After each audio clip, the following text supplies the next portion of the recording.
la instrucción en el camerino, me lo dicen y se protege en todo momento. Aquí los golpes están bien, aquí los golpes están bien. ¿Alguna pregunta? Toquen los guantes si quieren, salimos a la campana. All right. The cavalcade of Hall of Famers continues. Luis de Cubas is a Florida Boxing Hall of Famer. He was in the ring just a few moments ago. Saw Leon Margulies, the longtime promoter at Warriors Boxing. He is a Hall of Famer as well. So I tell you, we got him out in force tonight, and they all come out for a Don King show. Here we go, round one, scheduled for 10 in the bantamweight division. Guillermo Rigondeaux wearing the purple trunks with the gold trim. Charlie Clemente from Puerto Rico, he is wearing purple trunks with black trim. Well, first thing, you know, Nate, you can't back up against the southpaw. And you got to keep moving to your left. Not move true. To your left. No, you back up, it's going to be an all night. It's going to be a problem all night. You're coming forward. You're setting you up. You got to press the attack. Not true. Back him up. I fought Matt Zegan, and I backed up. And I out-jabbed it. I fought my share of southpaws. Well, okay, maybe it's the style, I guess, because I know you got to jump on a southpaw and back him up. But I was a southpaw for 19 years. I'm a southpaw for my first 6 amateur fights before they converted me. I'm a southpaw all the way until they converted me, you know. I'm a natural right-hander, though. And I'm a natural lefty. There you go. Guys, we got a fight going on here. just in case you're interested. We're debating this. I know. I'm just teasing. Bob, you can't let a southpaw move forward on you. It's hard to back up. Now, if you got an eye boxing IQ like Nate, now let me clarify. The Nate's going to let this guy. He's going to try to set traps for him and let the guy fall in the traps. But you can't let a guy come forward as a southpaw, man. It's going to be It's going to make a headache for you all night. You can't let this guy. That's what you need to say. This guy. Just for the record, I'm a southpaw too. Yeah. Well, for little it matters, which is basically nothing. I never got in there and threw a punch in anger, and like you guys, never threw in anger. I just called it from the outside. That's all. But I'm enjoying this, and I know you guys are too. Yeah. Guillermo Rigondeaux trying to make a comeback at the age of I think he's 42, I believe. He's looking pretty good so far, keeping a nice tight defense, relaxed, forcing the action. Yeah, you know, Rigo needs to force the action. He needs some excitement to happen. And this might be the right guy for it to happen with. Yeah, look, I've said, we know his boxing IQ is off the charts, one of the most revered amateurs to come out. But his style early in his career was like watching paint dry. And that's why nobody wanted to see him. Though his skill set was was very high. Nobody wanted to watch him because it wasn't interesting. It wasn't exciting. He has to change his style. Yeah. Well, and at this point, can he? Well, we all been asking this question. Can he change his style? Because what he's doing, he's constantly following this guy and letting him off the hook. And he needs these rounds because he's been out for so long. We are under 10 seconds to go in this very first round. He looked a little bit stale there. Yeah, kind of off balance and unlike the Guillermo Rigondeaux we've seen so often. All right, the end of the first round. Very probing round. I think that for the most part, Rigo has to understand that we don't care about how nice he is. No. We want him to be a little nasty. Yes. You know, we need him to be a little testy. And his people need him to be nasty. Yeah. You know, come on, man. All this probing and plotting. He won the round. I mean. Yeah, no doubt. I mean, he won the round. I mean, but here's the question. In winning the round, did you win the round? Were you excited? Yeah. And that's the fear that we have, so many people are having with him.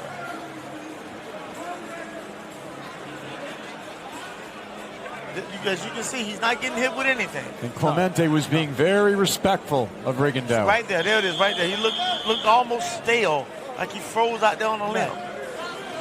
All right, round number 2 between these bantamweights. Here we go. Let's see if Rigondeaux tries to open things up a little more here in the second round. And at 42 years old, as a bantamweight, we have to be honest. What can he change? What can he do different? Not a whole lot. He is what he is. Right. He is, as they say, he's set in his ways. And, you know, when they say 40 years old, In the boxing game, that's old as dirt. Yeah. Oh yeah.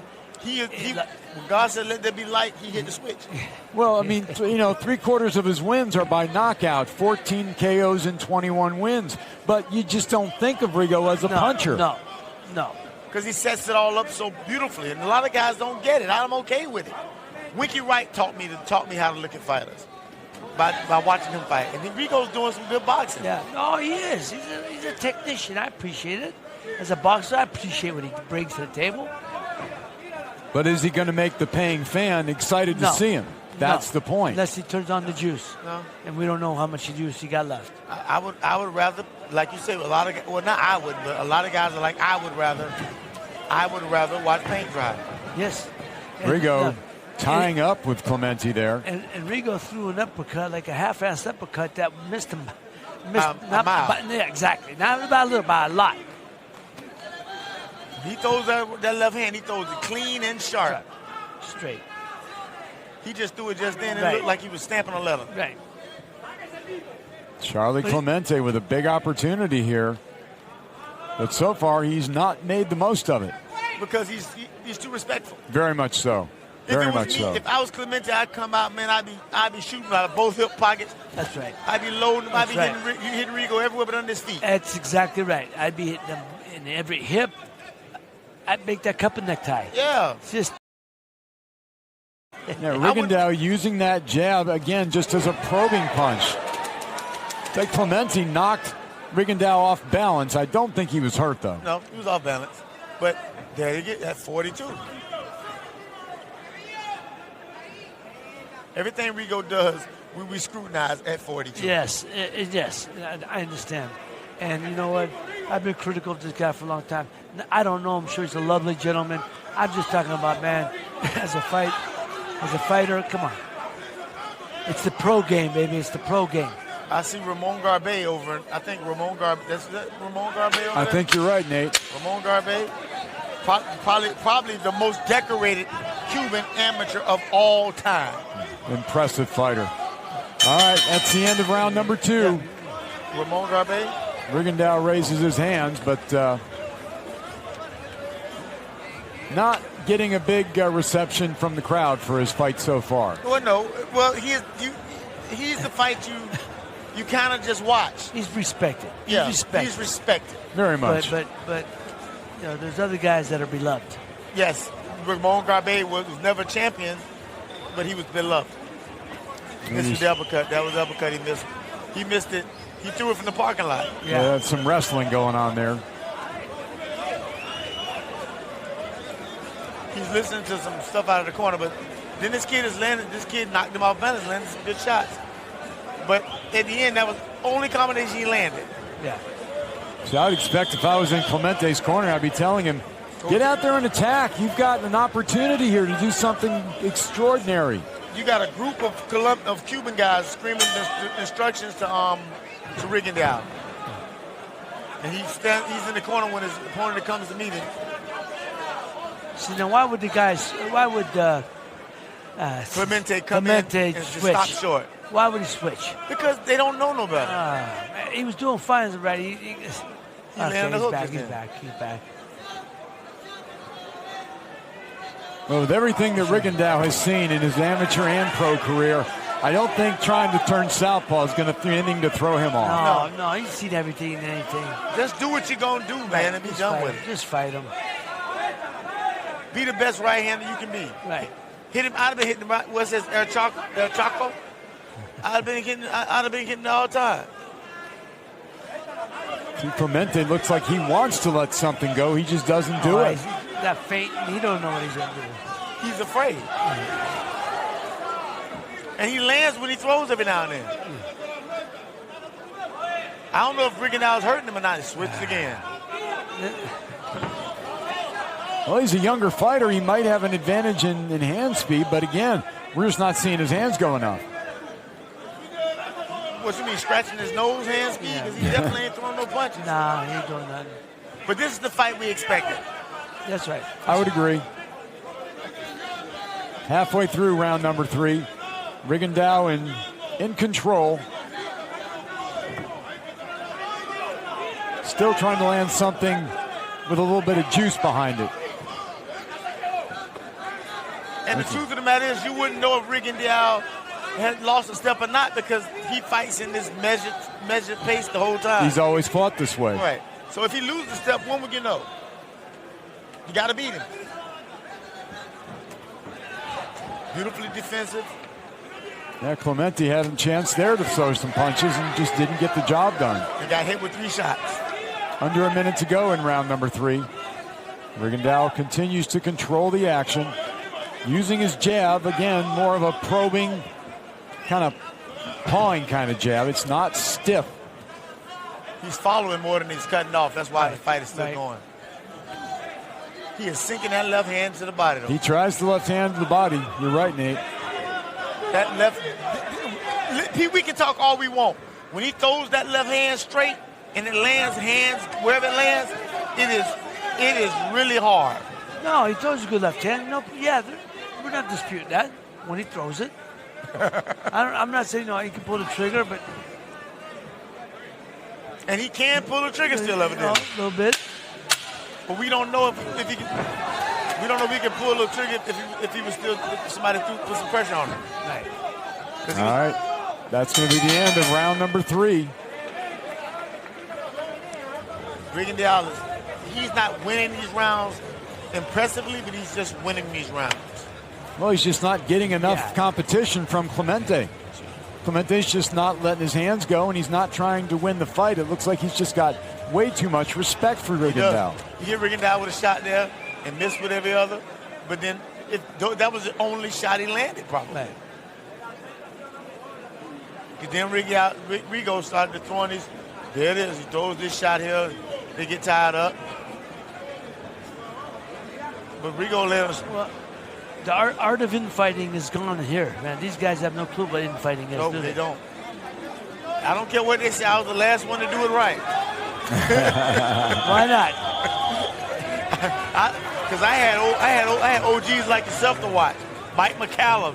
Yeah, the body statue. Yeah. Oh, Mike, great one. Great fighter. Great fighter. I believe that the body was the most important thing. Of course. Round number 4 from Casino Miami Highlight in Miami, Florida. It's Return to Glory from Don King Productions. Bob Alexander along with the champs. We got Nate Campbell Jr. and Ray Boom Boom Mancini, both former lightweight champions of the world. Still more great action to come. We've got our co-feature and our main event. Still great action on the way. I'm looking for somebody tonight to make me love body punching again. It's a lost start. Infighting. It's a lost start, man. Infighting, not just body shots. It's a lost start. Yeah, just getting inside and doing it all. Like right there, I want to see somebody get in there and do Look, Nate, as soon as they touch, pull your hands in, keep that on chest and go to work. Yeah. Yeah.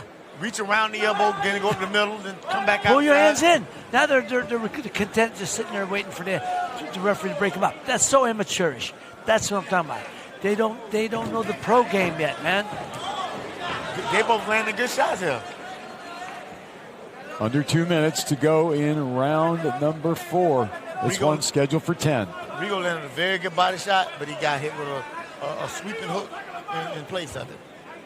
So Charlie Clemente can respond, and he's not getting hurt to where he can't punch, but he's not punching. No. And why would you give up your O for this? He's trying to counter and. Well, it's pretty clear that he has way too much respect for Rigondeaux. Asking the reps to help him, he ain't ready for this, man. No. Charlie Clemente, 12-0 with 5 knockouts. But very doubtful that he's met anyone with the experience or the skill set of Guillermo Rigondeaux. Rigo's going to hit him with a left hand right about now. Told you. Clemente tried to answer back, but fell way short.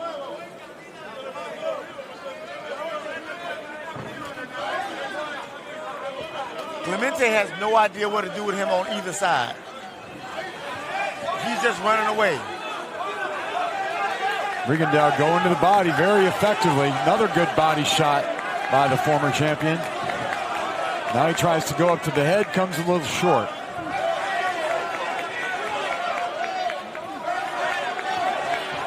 Goes to the body, goes to the head. Tries to put a little bit of hurt on Clemente. But he does not cut the ring off. When I tell you I watch these guys with all this experience, can't cut the ring off, that aggravates me to no end. No. Like I said, walk them down, walk them down. Yeah, that's something you should learn way early in your career, to be able to walk somebody down like that. Yeah. It's a lost art. The problem is you can't teach a guy to do something you don't know how to do. Right, exactly. And these guys don't know how to do it, so they can't teach it. No. Good point.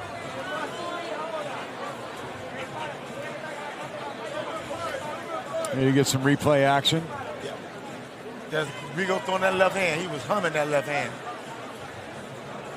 He was throwing that left hand with intent. And he landed a few times. But again, we're looking for Rigo to be something he's not. This is what Rigo is. That's true. That's the long and short of it. He wears you down, but he does not put you out with one shot. No. When the one shot happens, it's because of all the body punching, and the jabs. Yeah. All right, round number 5, scheduled for 10. Guillermo Rigondeaux, the former multi-world champion. Purple trunks with gold trim. Charlie Clemente, the young challenger. Purple trunks with black trim. And he has all this stuff that he can do, Clemente, but he's afraid to do it seems. He's concerned with what he's going to do in return. Well, everybody can punch a little. It's a question of, if you're fighting a professional and you want to move up the ranks, sometimes you got to take a little chance, take a shot to land a shot. Oh, yeah. It's going to happen. And if you lay back, your career's going nowhere. Yeah. As I'm watching the fight and I'm listening to the Cuban guys scream out Lagancho and, Medio, and tell them what punch to throw, all the Cubans are screaming it from the corner. I realized that Ramon Garbe fought in every weight class there is. He fought from the lowest weight class to heavyweight. Wow. I didn't know that one. Yeah, he was that good. He was a winner at every weight class.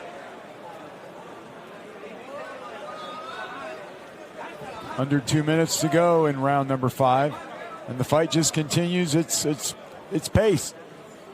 Rigondeaux chasing down Clemente. Clemente offering very little in return. He was amateur for so long and he was so good at it, you can't change him. No, and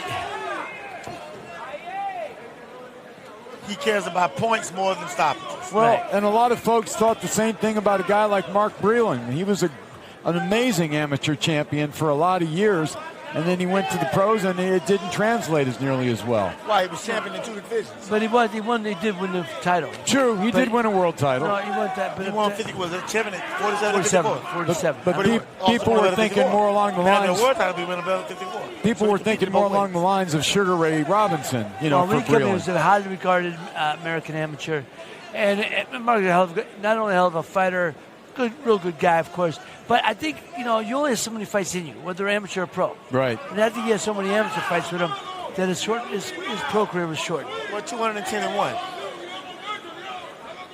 210. Undefeated in international competition. That's right.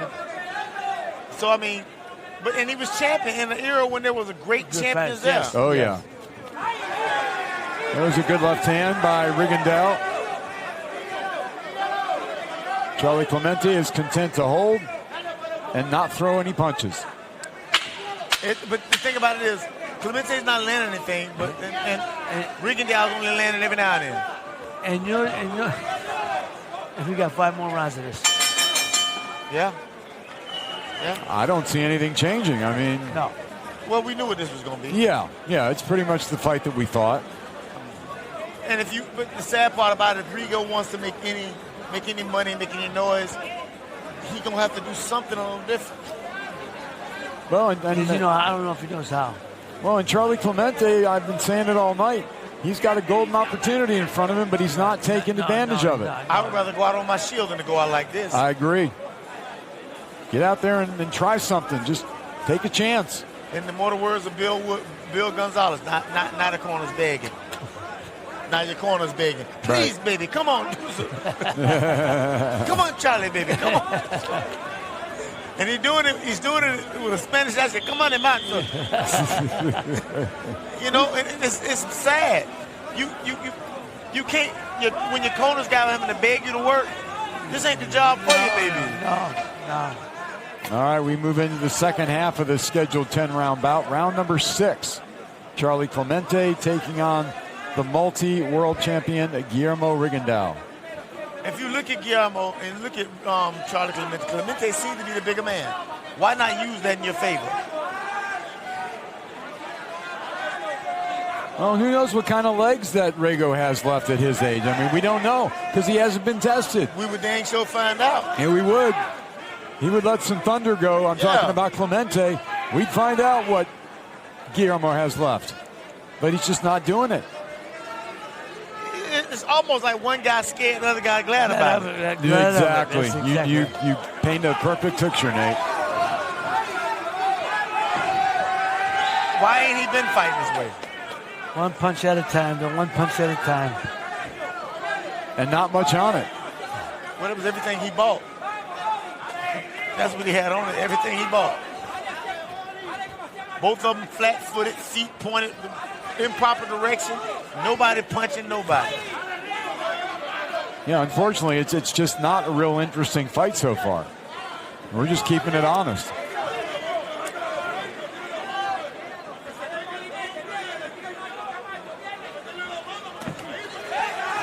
Rigondeaux finally throws a combination. The right jab followed by the straight left hand. And that's it. That's it. Nothing else. Okay, here's the only upside to this fight. It's going to set the tone for the last two fights, which the next fight should be a slam bam fight. Yeah, it heads the way it's going, Boom. It's going to be probably a shutout on the scorecards. Right, but it sets it that the last two fights sets it up for the last two fights. Because after this, man, well, you're going to see. Got to be, next fight's got to be great. Ahmed El Bialy is a fighter that we're going to, I think, enjoy watching. Yes. Yeah. He's very exciting, and he comes to fight. He's one that'll go out on his shield if he has to. And he's fighting a kid from Texas, I think from Laredo, who's here. He said, "Man, this kid, he fights like a junkyard dog. He's going to be fighting toe to toe with him." It's going to be a tough challenge, no doubt about it. We look forward to that. Winding down to the end of round number 6.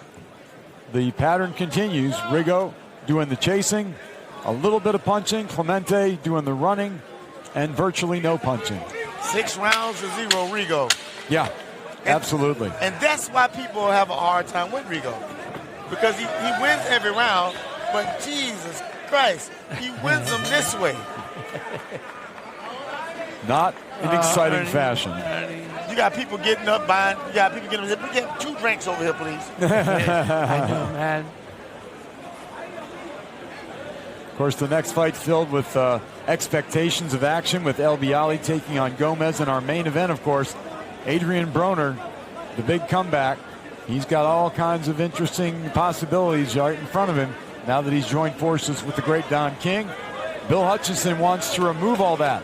He wants to pull a huge upset and give himself a great win in his career. So we look forward to our co-main and our main event.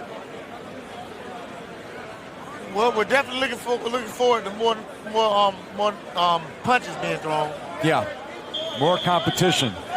And the thing about it is, those are very real things that could happen. Because I think that the next 2 fights, those guys that are in the opponent's corner came to win. They did. Should be fun. All right, round 7, scheduled for 10. This is in the bantamweight division. Guillermo Rigondeaux continues to mow down Clemente, but Clemente is just, his volume of punches is so low. He just doesn't let his hands go. Dude, I threw one punch to Rigondeaux. Oh, Yes. I think you In threw the more, seat right there. you threw more punches In in the one seat. round than what we've seen so far, Yeah, Nate. I threw 119 in Yes. one round. You were out there to win. Yeah, and I want to stop my guy. There you go. And I'm looking at Rigo. Rigo can stop this guy, but it's like he won't pick up the pace. And Clemente refuses to take a chance. Yeah.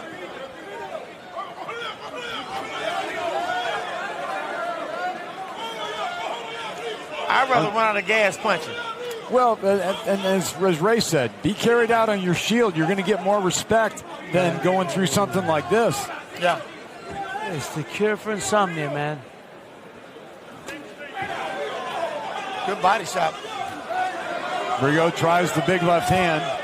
Clemente gets out of the way. And it's back to the same pattern. Jab, jab, once in a while a left hand. And nothing from Clemente. Clemente just trying to survive now. Yeah, I mean, if I was in his corner, I'd be pulling my hair out right now. Or pulling his out. They're one of the two, yeah. Whichever works. I can't. I was fighting the guy that was 7-0 and he headbutted me. I came back to the corner. My trainer slapped me so hard. Because He said, "Don't let him hit you." I said, "He didn't hit me like that. I was holding my hands up like." But these guys genuinely don't want to fight it seems. Well, at least one of them don't. And Rigo has all the talent. Come on, Rigo. That's what I want to say sometimes when he comes by. When he dances by us, I want to reach up and just hit the mic and say, "Any day now." I remember when trainer Gregorio, down goes. I didn't see it. I looked down. Down I looked down. He hit him right in the solar Clemente. plexus. What are you hitting with? Solar plexus, right in the solar plexus. That's what we've been waiting on. That's it. San Oh, my Diego God. reaches the count of 10. And Muchas gracias. Guillermo I Rigondeaux looked down. scores the knockout in the 7th round. All right, let's see that replay. And He hit him with a left hand right in the solar plexus. All right. Called him switching. well, that's exactly what Rigondeaux's corner wanted him to do. Land something big. Here we go. It is. Bang, right there. Yeah, it was just about the solar plexus level. Body shot.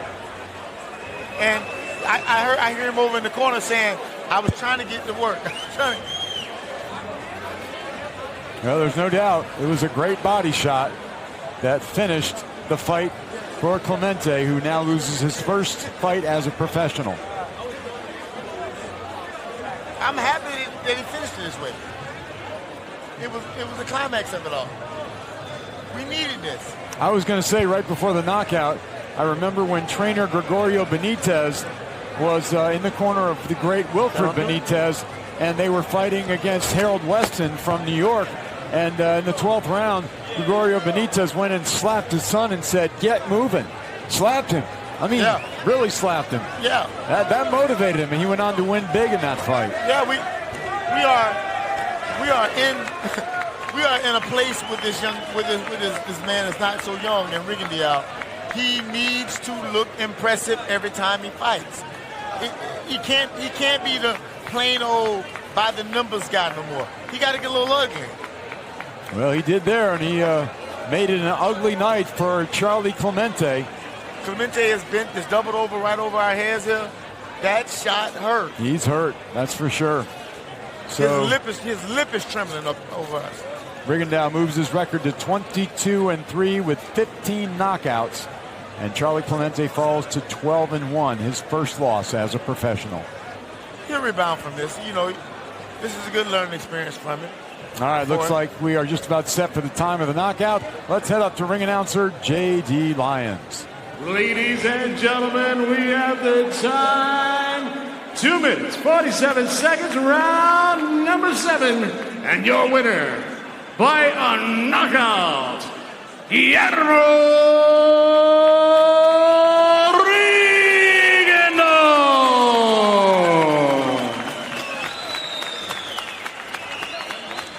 I'm happy for Rigo. Oh, it was a good win, and it was the win he needed, like you kept saying, Nate. Yeah. But Rigo has to make some changes because people are consistently. My Facebook, my messenger was going off. People are like, come on, man. And we'd rather watch the paint dry. And I'm like, bro, you got to come to the realization that you gotta change your game for the money. And it just shows you what great body punching